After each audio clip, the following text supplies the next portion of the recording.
Shrimp is healthy for health unless for allergic individuals that are sensitive to this type of seafood. Shrimp is rich in protein and low in carbohydrates and fats.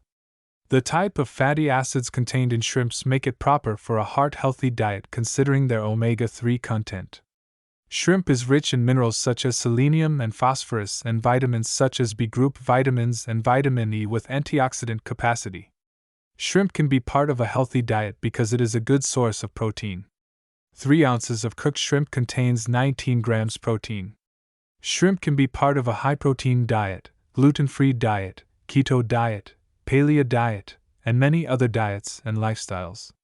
It does have higher amounts of cholesterol in it, so if you watch your cholesterol, you may want to limit your consumption of shrimp. Shrimp is considered to be very nutritious. It is very low in calories and provides a high amount of protein and healthy fats, and other vitamins and minerals.